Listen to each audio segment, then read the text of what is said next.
హరీష్ రావు గారు సీతక్క చాలా చెప్పండి ఇవ్వట్లేదని చెప్తున్నారు కదా.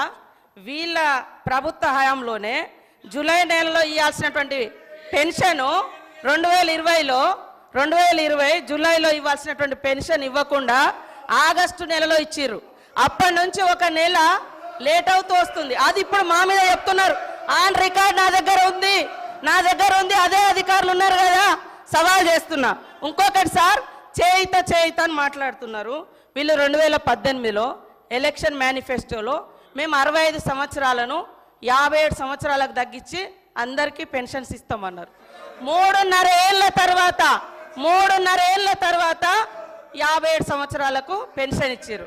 అదే కాకుండా వీళ్ళ హయాంలో డబల్ పెన్షన్స్ తీసుకునేటువంటి వాళ్ళు, సర్వీస్లో ఉండి సర్వీస్ మూలంగా వచ్చేటువంటి పెన్షన్ 24,000 30,000 తీసుకునేటువంటి వాళ్ళకు కూడా ఈ 2,000 పెన్షన్ వర్తింపజేశారు దాదాపుగా 5,000 మందికి.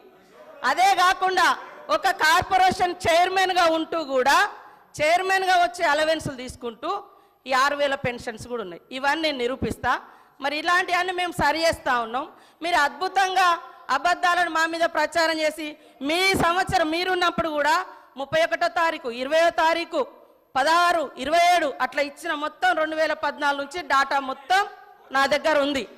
మీరు చెప్పటే కరెక్ట్ అని చెప్పి మిగతా వాళ్ళంతా తప్పు, మేము తప్ప ఇక ఈ దేశాన్ని పరిపాలించటం లేరు, అందరు తప్పులు అనేటువంటి విధంగా మాట్లాడడం సరైనది కాదు. నేను ఈ రికార్డు ఇస్తా, హరీష్ రావు గారు చూసుకోవాలని కోరుతా ఉన్నాను. అధ్యక్ష, వీళ్ళు ఎంతసేపు మాయి చెప్పే ప్రయత్నం చేస్తున్నారు. మేము సరిగా చేయలేదు కనుకనే మమ్మల్ని ప్రతిపక్షంలో కూర్చోబెట్టారు. రేపు మీరు కూడా ఈడికి వస్తారా? మరి రాండి, మీరు అదే తప్పు చేస్తే మీరు ఈడికి వస్తారు, మేము ఆడికి వస్తాం. అధ్యక్ష, సరే, సీతక్క గారితో నా మనవి, అక్క రివ్యూ చేసుకోండి. మే జూన్ నెలల పెన్షన్ రాలేదు. ఇప్పుడు జూలై నెల 27వ తారీఖు, 3 రోజులు అయితే ఆగస్ట్ వస్తుంది. 3 నెలల పెన్షన్ పెండింగ్ అవుతుంది.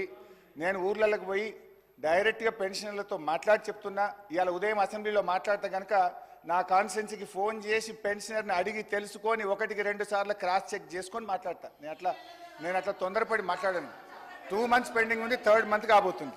సరే, అయితే సార్, ఇప్పుడు బడ్జెట్ ప్రసంగంలో బట్టి గారు అన్నట్టు చేతగానమ్మకు మాటలు ఎక్కువ అనే మాట ఇది మాకు కాదు, ఆప్ట్గా కాంగ్రెస్ పార్టీకి మీకే వర్తిస్తాయి. అధ్యక్ష, మొత్తం మీద వీళ్ళ స్ట్రాటజీ ఏమిటంటే ఎన్నికలప్పుడు బజాయించు హామీల డంక అమలు చేయకుండా ఉండేందుకు వెతకాలే ఏదో ఒక వంక. ఇది వీళ్ళ స్ట్రాటజీ. అధ్యక్ష, ఇకపోతే మేనిఫెస్టోలో మొదటి పేజీ చాప్టర్ 1 మొదటి లైన్లో వీళ్ళు చెప్పింది ఏంటంటే పూర్తి స్థాయి ప్రజాస్వామిక పరిపాలన అందిస్తామన్నారు. అంటే ప్రజలకు భావ ప్రకటన స్వేచ్ఛకు, నిరసన తెలియజేసే హక్కుకు హామీ పడతామని కదా అధ్యక్ష. కానీ వాస్తవంలో ఏం జరుగుతుంది అధ్యక్ష?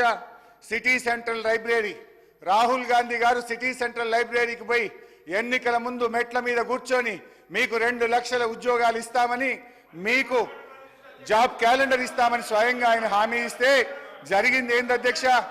ఇవాళ మొన్న సిటీ సెంట్రల్ లైబ్రరీలో పరీక్షల కోసం విద్యార్థులు చదువుకుంటే అక్రమంగా పోలీసులు చొరబడి గేట్లకు తాళాలేసి విద్యార్థులను నిర్బంధించి లాఠీలతో వీరంగం చేసి చెట్ల కొట్టారు అధ్యక్ష. హరీష్ రావు గారు, మీ సభ్యుల దగ్గర ఉన్న ప్లే కార్డ్స్ బయటికి పంపిస్తేనే సభ నడిపిస్తా, లేకుంటే నడిపియా.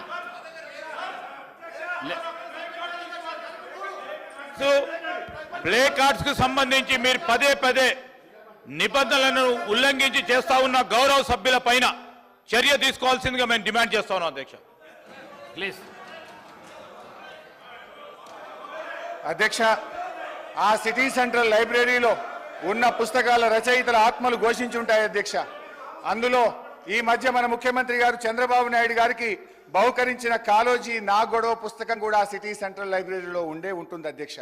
రేవంత్ రెడ్డి గారి ప్రజా పాలన ప్రతాపం చూసి పాపం కాలోజీ ఆత్మ ఎంత తల్లడిల్లిందో, కాలోజీ నా గొడవ ఎంత ఘోషించిందో అధ్యక్ష. అధ్యక్ష, నడి రోడ్డు మీద నిరుద్యోగులపై లాఠీలు జులిపించడమే మీరు చెప్పిన పూర్తి స్థాయి ప్రజాస్వామ్యమా?